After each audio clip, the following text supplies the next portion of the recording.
저희 논문의 제목은 참된 끝, 아구스티누스의 요한서강 강의 10번째 강론에 나타나는 이 피니스의 의미입니다. 피니스라는 것은 라틴어 단어인데 끝이라는 단어죠.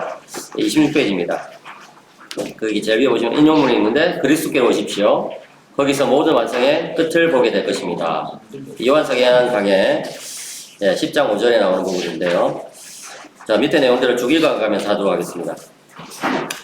윤리학은 일반적으로 목적론적 윤리, 또 이문론적 윤리, 실존론적 윤리로 나눠지죠. 이 목적론적 윤리라는 것은 좀 간단하게 이제 설명하면 삶의 목적을 정해놓고 그 목적을 향해 나아가는 것을 윤리적 삶이라고 묘사합니다. 의무론적 윤리는 칸트가 대표적인데 도덕적 의무나 명령을 따라서 사는 것을 윤리적인 삶이라고 보는 것이죠. 이 실존론적 윤리는 이 삶의 실존에서 가장 적합한 행위를 선택하는 것을 윤리적으로 올바른 삶이라고 여깁니다. 케르케고르 같이 그런 사람인데, 이 아우구스티누스 같은 경우에 어디에 속하느냐 했을 때 하나에 넣기는 좀 힘듭니다. 왜냐하면 이 세 가지 요소들이 그 윤리 안에 다 나타나기 때문인데요. 그래도 불구하고 아우구스티누스의 윤리는 그 당시에 이 여러 철학 유파들의 그런 어떤 일반적인 성향에 따라서 목적론적 윤리가 아주 좀 많이 두드러집니다. 특별히 그의 글에 여러 군데에서 이 목적론적인 윤리의 성향이 나타나는데, 오늘 제가 다루게 되는 이 요한서강 강의를 보시면 그런 것이 나타나죠. 특별히 열 번째 강론에서 그것이 두드러지는데, 저는 이제 이 강론에서 이 피니스라는 단어가 아구스티누스가 계속해서 반복해서 쓰면서 과연 이 목적론적 윤리를 어떤 식으로 기독교적으로 좀 승화시키고 있는지를 살펴보고자 합니다. 자, 27쪽인데요. 고대 철학의 행복과 덕의 개념을 좀 설명하겠습니다. 약간 좀 배경적인 얘기이기 때문에 설명하겠습니다. 아구스티누스는 이 피니스 끝의 개념을 이제 중요하게 생각했는데, 그 개념을 이해하기 위해서는 고대 그리스와 로마 철학자들의 행복 개념을 살펴볼 필요가 있고 또 덕의 개념을 살펴볼 필요가 있습니다. 이 요하네스 브라우텐도르프라는 이 학자가 있는데, 이 사람은 아리스토텔레스와 아구스티누스 사상에 적용되는 이 행복주의적 윤리를 설명했습니다. 근데 이 행복주의적 윤리가 사실은 이 목적론적 윤리하고 거의 이제 괴를 같이 하는 거예요. 그래서 이 행복주의적 윤리가 어떤 특징이 있는지를 좀 설명하면 좋을 것 같습니다. 왜냐하면 이것을 우리가 좀 기본적으로 이해하면 아구스티누스의 윤리의 어떤 이제 특징을 조금 더 잘 파악하게 되거든요. 첫째로 행복주의적 윤리의 토대는 인간 행동을 목적론적 관점에서 관찰하는 것입니다. 이 관점에서 이 관점에서는 인간의 행동을 끝 혹은 목적의 측면에서 파악하는데, 다양한 행동의 이제 목적들이 있는데 그 목적들이 서로 무관하게 존재하지 않고 일종의 위계 질서가 이제 형성되어 있다는 거예요. 그래서 어떤 행동의 목표는 더 높은 목표에 도달하기 위한 수단으로 이제 추구되는 것이죠. 예를 들어서 제가 이제 학교에서 학생들한테 왜 학점을 잘 받으려고 합니까? 아니면은 뭐 취직을 잘하기 위해서. 왜 취직을 잘하려고 합니까? 그러면 뭐 결혼을 잘하기 위해서. 이렇게 해가지고 결국은 쭉 이제 어떤 목적이 있는데, 이 목표들이 일종의 이제 피라미드 구조를 가지고 있다고 본 거예요. 이 고대의 이 그리스와 로마 철학자들은. 그리고 이제 정점에 있는 어떤 목표가 이제 단일한 목표인데, 그것을 이제 라틴어로 피니스 울티무스라고 해가지고 최종 목표라고 이제 부르는 것이죠. 그래서 이 최종적인 단일 목표를 향해서 다른 모든 행위들이 이루어진다라고 본 거예요. 둘째로 이 행복주의적 윤리에서는 그 최종 목표가 이제 행복이라고 이야기합니다. 에오다이모니아, 이 행복이라고 이야기하는데, 모든 사람은 행복하기를 원하잖아요. 그죠? 플라톤도 또 아리스토텔레스도 그렇게 이야기한 적이 있고, 또 아구스티누스도 이 행복을 바라고 얻으려는 의지는 모든 사람이 동일하다 이렇게 말한 적이 있죠. 어쨌든 이제 이 고전적인 행복주의 윤리, 고전적인 행복주의 윤리라고 하면 이 당시에 이제 고대 그리스와 로마의 그런 어떤 행복주의 윤리를 말하는 거예요. 거기서는 이제 인간 본성 자체가 행복을 원하는 것으로 기본적으로 전제하고 있죠. 또 셋째로 행복주의적 윤리는 이 선에 대한 어떤 가르침을 포함하고 있는데, 최종 목표인 행복은 동시에 이 최고선이라는 거예요. 최고로 제일 좋은 것, 제일 좋은 것인 것이죠.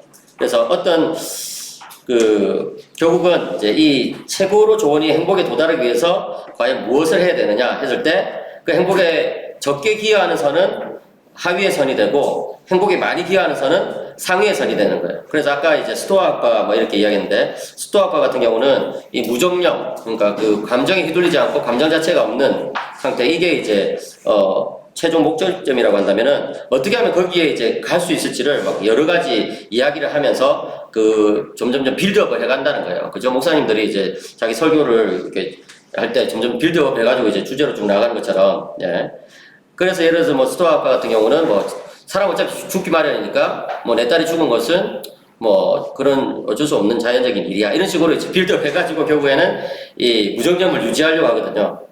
예, 무정점의 이 상태가 최고의 어떤 목적 상태고 거기에 도달하면 행복이 주어진다고 보기 때문에. 키케로는 사람이 쓴 최고선악론이라는 작품이 있어요. 최고선악론. 그래서 최고의 선은 뭐고 최고의 악이 뭐냐 이랬을 때 그게 결국은 이제 다른 말로 말하면 행복에 제일 기여할 수 있는 게 뭐고 그 다음에 행복에 제일 기여 못하는 것이 뭐냐 뭐 이런 것들을 막 논하는 거예요. 그걸 보면 쭉 행복론이거든요. 결국은. 예.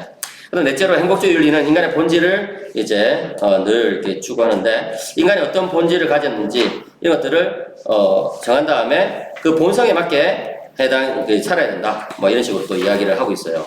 그래서 28절 보시면은 행복주의 윤리는 인간의 완성을 지향합니다. 그래서 그 완성이 뭐냐 했을 때 여러 철학자들이 여러 주장들을 했지만 어쨌든 결국은 이 내적 상태가 아주 중요하다고 이야기하는 거예요. 그래서 인간의 어떤 완성이 이루어지려면 내적으로 어떤 덕스러운 삶을 살 때, 그죠? 예, 그랬을 때 결국은 행복이 이루어지니까 덕을 굉장히 중요하게 다룬 것을 볼 수 있어요.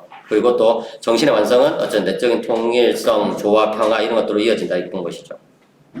그리고 또 이제 고대 철학의 이런 행복론, 또 행복주의적 이런 철학은 덕을 이제 굉장히 중요하게 생각하면서 이제 다루는데 줄리아 안나스라는 분이 또 고대의 미덕에 대한 그런 중요한 어떤 그 논문을 썼어요. 그 부분을 보시면은 이제 오늘날의 이제 덕, 미덕 이렇게 우리가 생각하는 거하고 약간 좀 차이가 나요.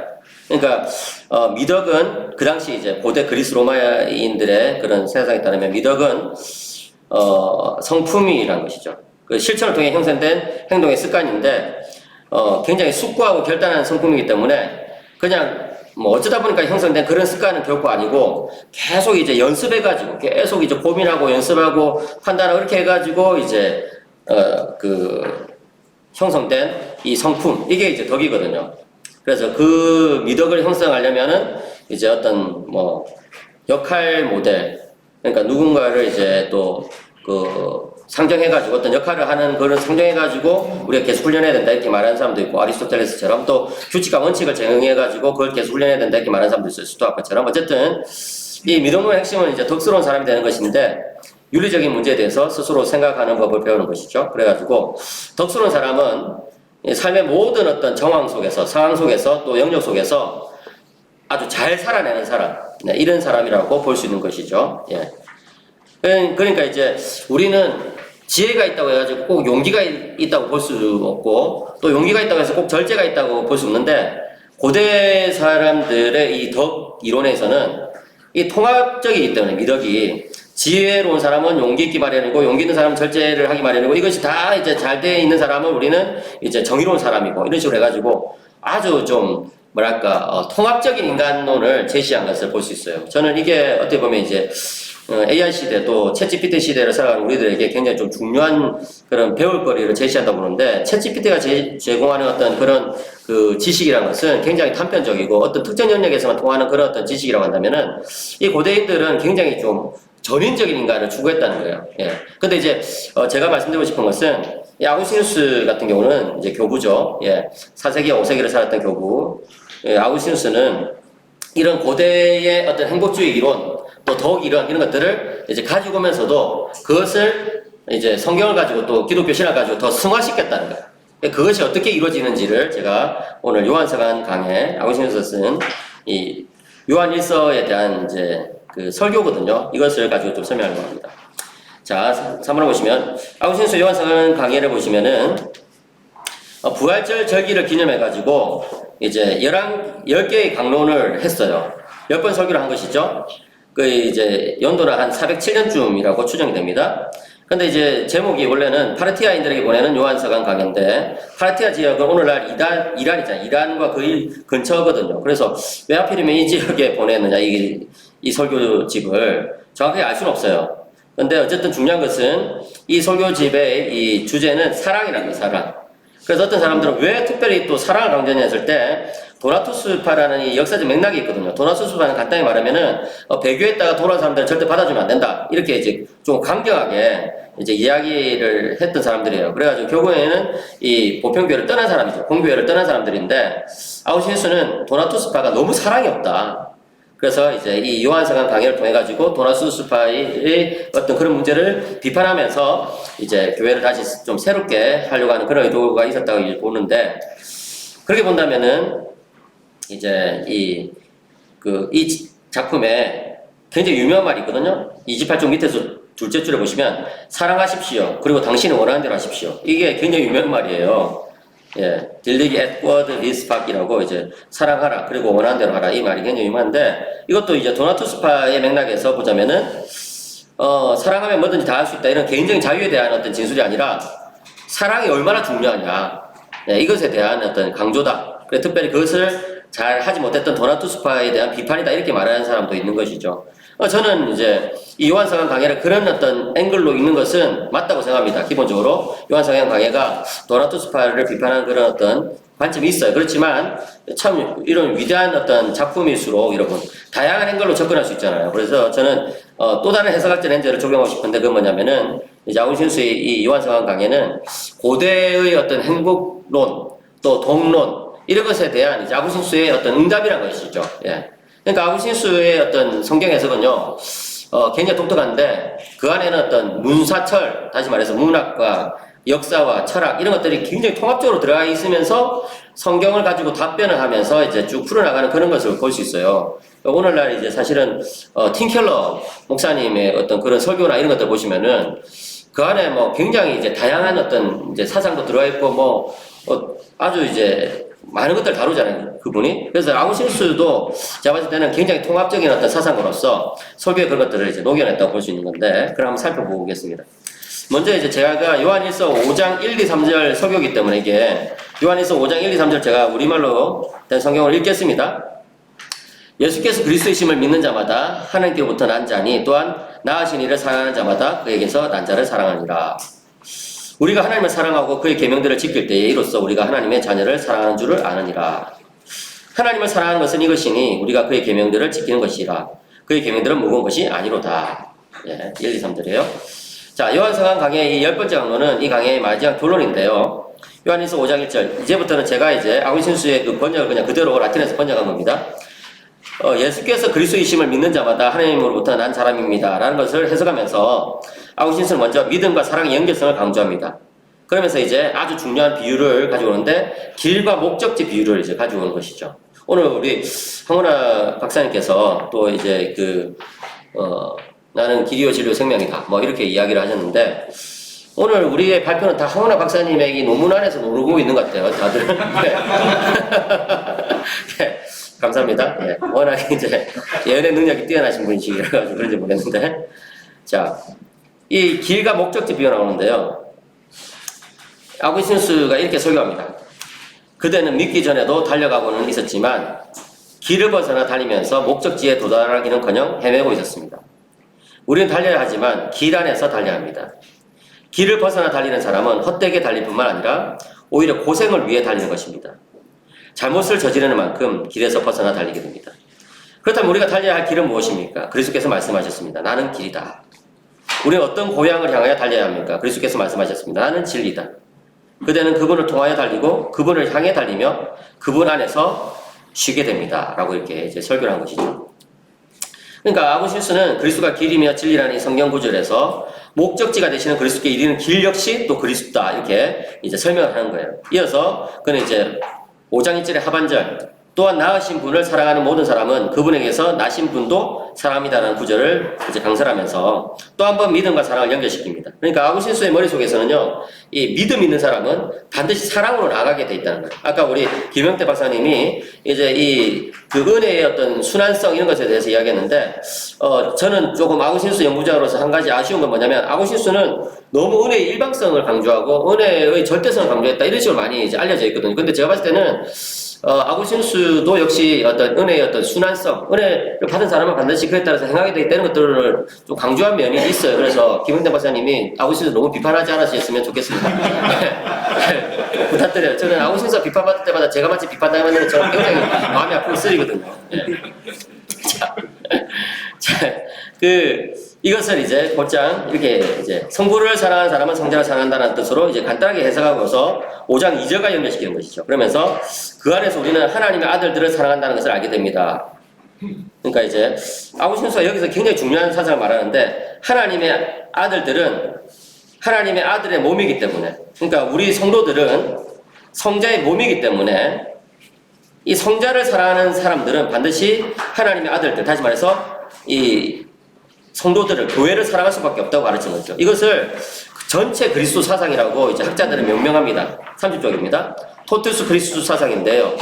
이것은 이제 간단히 말하면 그리스도의 지체를 사랑하는 것은 그리스도를 사랑하는 것이다. 그리고 그리스도를 사랑하는 사람은 그리스도의 지체를 사랑할 수밖에 없다. 이게 이제 전체 그리스도 사상의 핵심이에요. 그러니까 그리스도와 우리 성도들이 이게 하나로 연결되어 있기 때문에 한쪽만 사랑할 수밖에 없다는 거예요. 그리고 나서 여기서 더 한 가지 더 말하는데 뭐냐면은 성도들을 사랑하면 성자를 사랑하게 돼 있고 또 성자를 사랑하면 성부를 사랑하게 돼 있다는 거예요. 왜냐하면 사랑은 갈라질 수 없는 것이기 때문이다. 예. 이게 참 너무 놀라운 부분이죠. 아우구스티누스는 자기가 살아낼 만큼 주석할 수 있다고 믿었던 분이기 때문에 참 사랑이라는 부분에 있어서 정말 탁월하게 강설을 했는데 저는 그의 삶 자체가 그런 사랑을 추구했기 때문이 아닌가 이런 생각을 합니다. 저는 제 사랑 많이 갈라져 있거든요. 예. 저 아들과 딸이 있지만 솔직히 말해서 이제 딸이 조금 더 좋은 죄송합니다. 많이 갈라져 있어요. 이게 이렇게 좀 편파적인데 아우구스티누스는 사랑은 갈라질 수 없다. 굉장히 이제 이야기하면서 아무도 또 이제 이렇게 이야기해요. 아무도 이 사랑 때문에 다시 말해서 하나님을 사랑하기 때문에 저 사랑 내가 인간에 대한 사랑이 좀 부족하다 이렇게 변명해서 안 된다는 거예요. 그래서 하나님을 사랑하는 사람은 반드시 이웃을 사랑하게 돼 있고 또 이웃을 사랑하는 사람은 반드시 하나님을 사랑하게 돼 있다. 이런 식으로 사랑 자체가 연결돼 있다고 굉장히 강조하고 있습니다. 네. 특별히 또 이제 5장 이전에 남은 부분 하나님을 사랑하고 그분의 계명을 행하는 것에 대해서 이제 강설하면서 우리가 사랑하면서도 고생하는 이유가 뭐냐? 탐욕을 사랑하기 때문이다. 예, 이렇게 이야기하고 있어요. 신자는 하나님에 대해서는 적어도 고생 없이 사랑할 수 있다. 이렇게 이야기하는데, 왜냐면은 그 사랑은 이제 탐욕이 빠져있는 사랑이기 때문에. 근데 이 세상적인 사랑은 늘 이제 고생과 더불어서 이렇게 같이 간다는 거예요. 예를 들어서 이제 나중에 이제 나오는데 뭐 돈에 대한 사랑이라든지 명예에 대한 사랑도 마찬가지인 것이죠. 그래서 사랑하는 순간 항상 고생하게 돼 있어요. 예. 근데 하나님에 대한 사랑은 그렇지 않다는 것이죠. 그러면서 저는 이 사랑에 대한 이 내용은 정말 아구스티누스부터 배울 것이 많다는 것을 느끼는데 그 밑에 보시면은 인용문입니다. 가운데 30쪽 가운데 우리가 하는 모든 일의 완성은 사랑입니다. 바로 거기에 끝이 있습니다. 그 끝 때문에 우리는 달리고 있고 그 끝을 향하여 달리고 있습니다. 그 끝에 다다를 때 우리는 비로소 편히 쉬게 될 것입니다. 이 아구스티누스는 이 안식을 굉장히 강조하거든요. 이 고백록도 제일 마지막 권이 결국은 안식에 대한 어떤 이제 그 설명으로 쭉 마치게 되는데 그 안식이란 것이 결국 이제 이 종말 아니겠습니까? 근데 그 종말에 안식에 어떻게 도달하느냐 했을 때 사랑을 지향하면서 계속 달려가면 결국 그게 도달할 수 있다는 거예요. 예. 그래서 이제 그 밑에 보시면 아구스티누스 모든 일의 완성은 사랑이며 거기에 끝이 있다고 주장하고 사랑 끝이 될 뿐만 아니라 또 시작이 되기도 한다라고 이야기하는 것이죠. 그래서 이 시작과 끝의 어떤 그 통일성, 그죠? 다시 말해서 이 시초 또는 창조와 이 종말, 이 마지막의 어떤 연결성, 이런 것들을 아구스티누스는 늘 생각하고 있었던 것 같아요.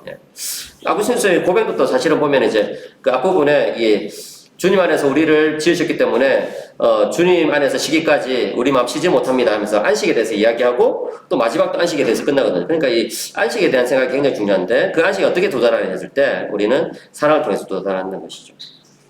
근데 저 독특하게 아구스티누스의 설교는 여기서 끝나지 않고 또 이어져요. 아구스티누스는 원고 없이 설교했어요. 원고 없이도 이렇게 설교를 잘할 수 있다는 것이 정말 참 제가 화가 나는데 그게 이제 준비가 안 됐다는 것이 아니라 머릿속에서 완벽하게 외우고 그 이제 성도들을 이제 눈을 맞춰가면서 이제 설교했던 것이죠. 그러니까 이제 굉장히 자연스럽게 굉장히 좀 아구스티누스 설교는 역동성이 있었던 것 같아요. 참고로 아구스티누스의 설교는 자기는 앉아서 설교했고 성도들은 다 서서 들었습니다. 우리도 그렇게 참 예배 드리면 너무 좋을 것 같아요. 오늘 바뀌어져 있잖아요. 설교자는 서 있고 성도 다 앉아서 듣고 있고.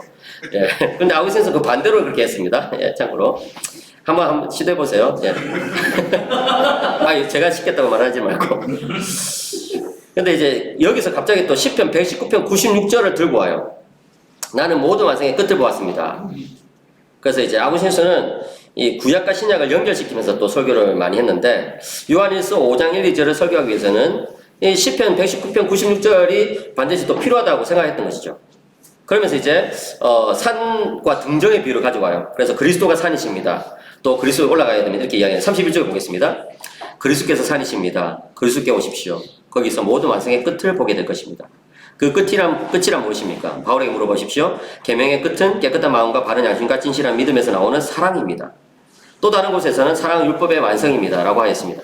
완성보다 더 최종적이고 완결적인 것은 무엇이겠습니까? 형제 여러분, 바로 이 때문에 시편 작가는 기꺼이 끝이라는 낱말을 썼습니다. 이것은 소멸이 아니라 완성이라고 생각해요. 여기서 아구스티노스는 두 개념을 가져가죠.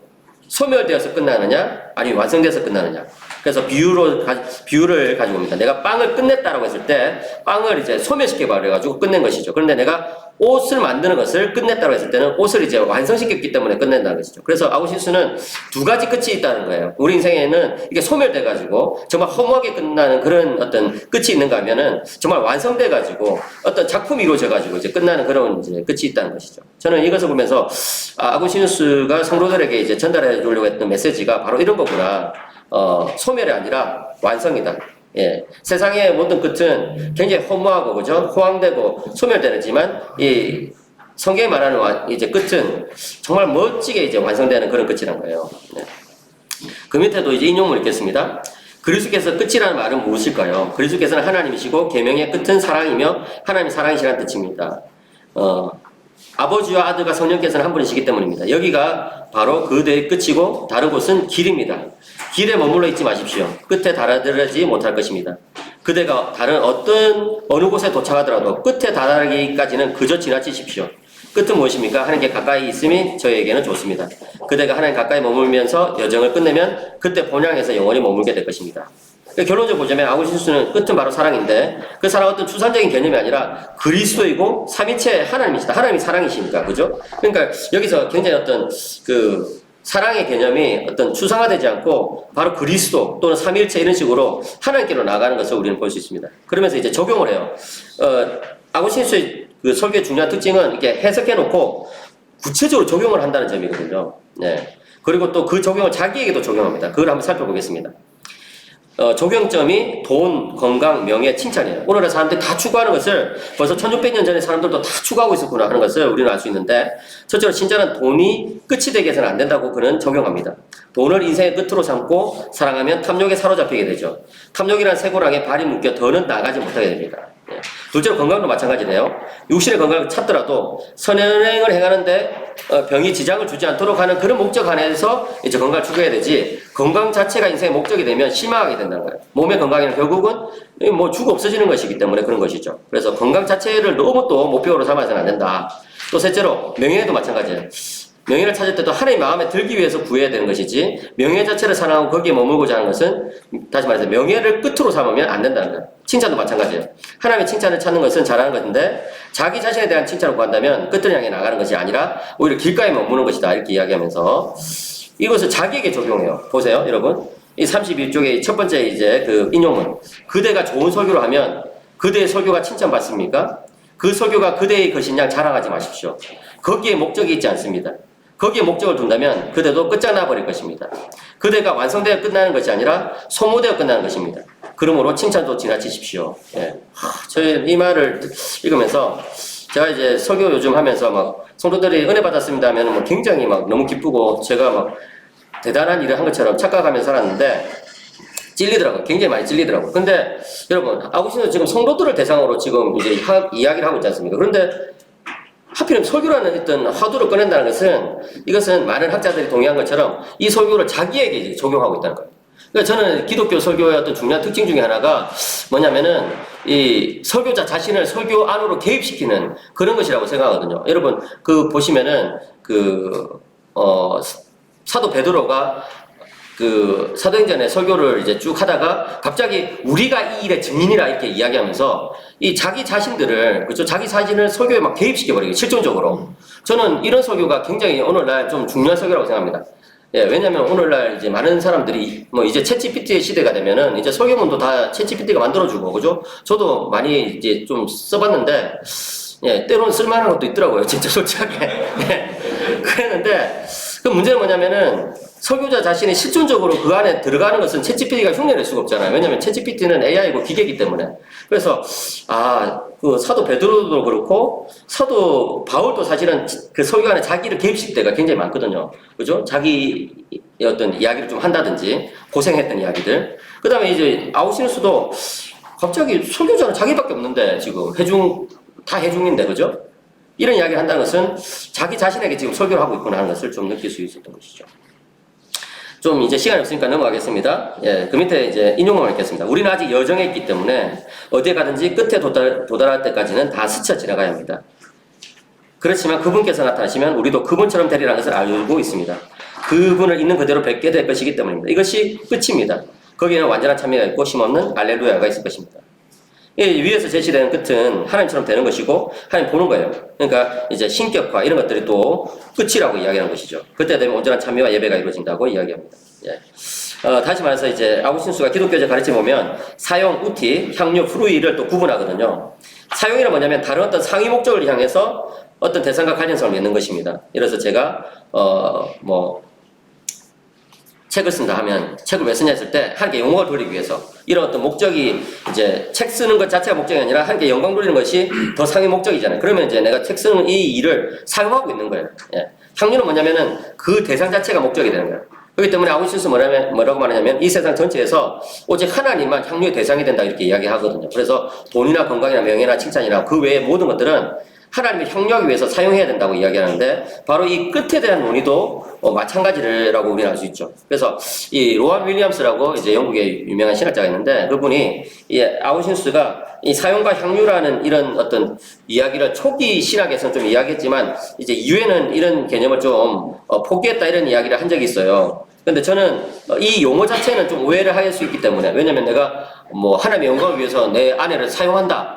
하나님의 영광을 위해서 내 성도들을 사용한다 이러면 인간을 사용한다는 게 좀 표현이 이상하잖아요. 그래서 표현 자체는 이제 더 이상 안 쓰지만 여전히 이 끝이라는 어떤 개념이라든지 다른 어떤 개념들을 가지고 여전히 그 앞에서 썼던 초기 신학에서 썼던 이런 개념들을 좀 발전시키고 있구나 하는 것을 저는 생각하게 되었습니다. 34쪽입니다. 이제 논의를 정리할 때가 됐는데요. 요한서강 강해의 이제 1번째 강해에서 끝은 이제 사랑이고 그리스도이고 삼위 하나님이고 하나님처럼 되는 것이고 하나님 뵙는 것이고 하나님 가까이 이제 머무는 것이고 안식과 온전한 예배를 누리는 것입니다. 예. 그렇다면 이제 이것이 행복주의가 어떤 차이가 있느냐? 예. 공통점은 첫째로 고대 행복주의와 마찬가지로 이 34쪽 밑에서 이제 쭉 결론입니다. 고대 행복주의와 마찬가지로 아구스티누스 윤리 역시 목적론적 관점을 가진다는 거 이게 공통점이죠. 또 둘째로 고대 행복주의 윤리와 마찬가지로 이제 행복과 선을 추구한다는 것도 이 공통점이에요. 예. 셋째로 고대 행복주의 윤리처럼 이제 역시 인간 본성에 관심을 가진다는 것도 이제 공통점이고 인간의 완성을 지향하는 것도 공통점이에요. 그런데 차이점이 있어요. 읽겠습니다. 첫째로 고대 행복주의 윤리에서 최종 목표는 행복입니다. 하지만 아구스티누스에게 있어서 끝은 최종 목적은 행복이 아니라 사랑이고 그리스도이고 삼위 하나님이고 하나님처럼 되는 것이고 하나님 뵙는 거예요. 오히려 행복은 이런 참된 끝에 이제 종속된다는 것이죠. 예, 이게 이제 차이점이고 둘째로 34쪽입니다. 고대 행복주의 윤리에서는 인간의 완성은 덕스러운 삶이 있다고 보는데 덕스러운 사람은 행복한 사람이죠. 예. 물론 아리스토텔레스의 경우에는 덕스러운 사람이라도 외적인 환경이 뒷받침되어야 된다고 이야기했어요. 예를 들어서 프리아모스 왕의 같은 경우에는 아들을 잃었거든요. 큰 아들을 잃었어요. 전쟁에서. 그렇기 때문에 덕스럽지만 자식이 죽는 상황에서 행복할 수 없을 거기 때문에 아리스토텔레스는 덕도 중요하지만 외적인 상황도 받쳐줘야 된다 이렇게 이야기를 했어요. 예. 그럼에도 불구하고 덕스러운 삶을 행복이 가장 중요한 요건으로 보았어요. 그렇지만 아우구스티누스의 경우는 달라요. 아우구스티누스는 덕은 인생의 최종 목표가 아니죠. 인생의 최종 목표 끝은 피니스는 하나님을 향유하는 거라고 이야기하고 있죠. 예. 그래서 이제 다양한 방법으로 이제 이야기하고. 그래서 저는 아우구스티누스 윤리학은 목적론적인 성격을 가지기 때문에 고대 그리스 로마의 철학자들과 굉장히 유사한 점이 있지만 철저하게 하나님 중심적이고 종말론적인 특징이 있어요. 그래가지고 이제 이 고대의 그 목적론적 윤리 이것을 한 단계 더 업그레이드 시켰고 정말 그리스도 중심적으로 하나님 중심적으로 이제 더 몰아갔다. 예. 그리고 그것을 사랑이라는 개념으로 계속해서 표현해냈다. 이렇게 이제 결론을 내리고 싶습니다. 감사합니다. 네. 1분 남았는데 혹시 질문 있습니까? 예. 예.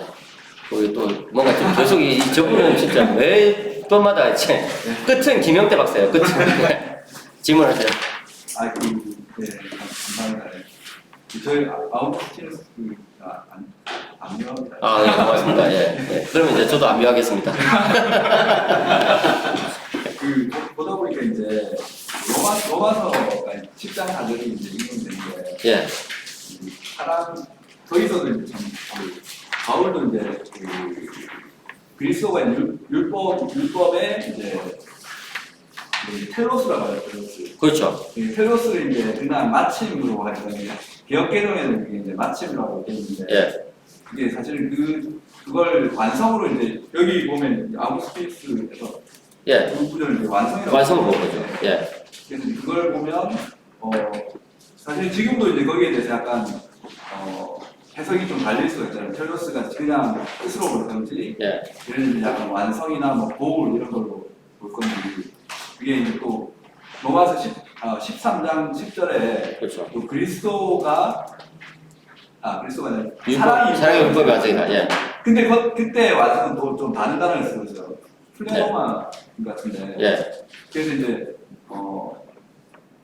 아무튼 이제 이 아우스티누스는 그러면 여기서 피니스였나요? 예, 피니스. 이게 끝이야. 이제 텔로스하고 똑같은 단어예요. 예. 이게 텔로스하고 똑같은 단어예요. 예, 예. 그러면 이제 어쨌든 그 중의적인 것을 좀 알고 있었다는 그런 느낌이 나네요. 텔로스하고 연결해서 지금 쓰고 있습니다. 그렇죠. 저도 그렇게 생각해요. 그러니까, 이 텔로스를 아구스티누스 생각 속에서는 이제 어떤 완성으로 이해해야 된다. 예. 그래서 그리스도께서 율법의 완성이라 했을 때도 이제 아까 말한 것처럼 뭐 이렇게 소멸되거나 이런 게 아니고 그것의 온전한 어떤 충만한 완성, 그죠? 그 의미가 다 드러나는 거. 예. 그리고 그 안에서는 진정한 어떤 힘이 이루어지고 그런 거. 그리고 하나님을 이제 완전히 우리가 뵙게 되고 또 하나님처럼 되는 거. 이런 식으로 이제 다 같은 것으로 보는 거죠. 그러니까 여기 나오는 이 피니스 개념이 다양한데 결국에는 그게 하나로 종말에 다 합쳐지는 거거든요. 그러니까 그런 맥락에서 이제 이 로마서 10장에 사랑은 율법의 완성이라 했을 때도 그것도 그런 식으로 이제 13장도 그렇고 또는 이제 그리스도께서 율법의 완성이 되시니라 또 그렇게 이해하는 거라고 보여야 되겠죠.